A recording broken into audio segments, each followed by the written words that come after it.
That's the report from the White House, and we're joined now, as promised, by Barbara Arnwine, president and founder of the Transformative Justice Coalition and a longtime advocate for civil rights. Welcome back. It's great to be back on your show again, Ari. Thank you for having me. Absolutely. What do you see of the portrait we get there from the White House, which obviously has a very vested interest in pushing Judge Jackson, and some of what we just heard from her? We'll hear a lot more Monday when the whole nation tunes in. I can't wait for the nation to hear this woman, to hear her in her own voice and her own commitment. I mean, she is really unique. Has fought so hard to be a really stellar jurist. That's what she is. 9 years on the bench.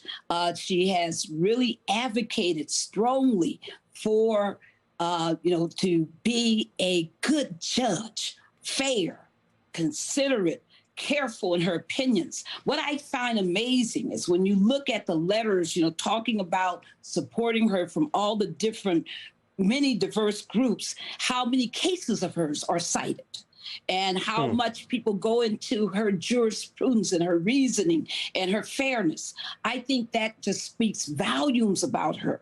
And I am, of course, as a Black woman, beyond excited, Ari. This is a moment in history that will be remembered forever, for all time. How long have we wanted and prayed for a Black woman to be nominated to the Supreme Court? I thought it was very fascinating that today, that the letter that came from the ABA finding her well qualified was written by former Judge Ann Claire Williams, who herself should be on that court right now, but for our history of just not nominating and pursuing really qualified and excellent and tremendous Black women.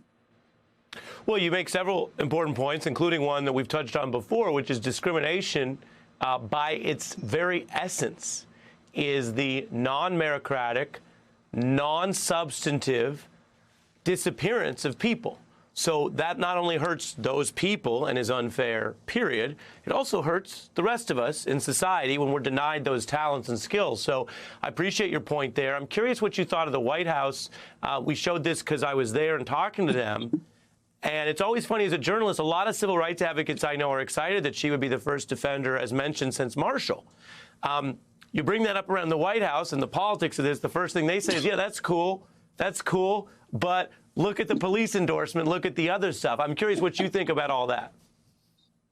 Well, I think it's hilarious, of course, because the beauty of Brown Jackson is that she is just so amazingly well qualified. And people got to realize that the Supreme Court takes up a lot of criminal justice cases every year. Yeah. I have to teach, the Supreme Court review each year. And I'm always shocked at some of their bad reasoning on some of these cases. And that just shows that they really don't have a grounding in criminal justice law and an understanding of what the effect of their decisions will be. So it's very, very important to have somebody who is grounded in criminal law. The White House is making a mistake. They should make that one of her strengths, because that is a beauty for this nation. We need somebody on that court who not only has the racial diversity, the gender diversity, the intersectionality of the two, but also who can bring so much more to the court. Her experience on that U.S. Sentencing Commission, that has to be primarily talked about, and how good she is at working across, ideologies and working across, the aisle, or as people like to say, and all the other things that she is just remarkable. And I think that her constituent building within courts, her really careful and amazing judicial writing, and her experience as a criminal justice defender is going to make her just stellar. And I can't wait. I mean, I want to see what Josh Hawley has to say. I want to see what anybody has to say about her. I mean, didn't you think it was funny, Ari, that the best they could say when she was first nominated was that she was overqualified, that she was at Harvard twice, and that made her too elite? I said, oh, really? Really? It's true. The point you make, especially for jobs like that, where education's part of it, it was something to say, gosh, suddenly this is too much Harvard. I didn't hear Harvard being a negative when it was John Roberts, et cetera.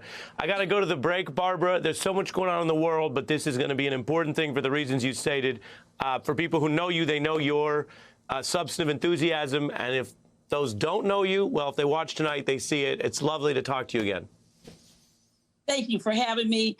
I remember I advocated for a Black woman on the court all during the Obama years. This is not new, folks. This is the culmination of centuries of Black women's hearts, centuries of women's hearts, centuries of people seeking justice. Thank you. Yeah.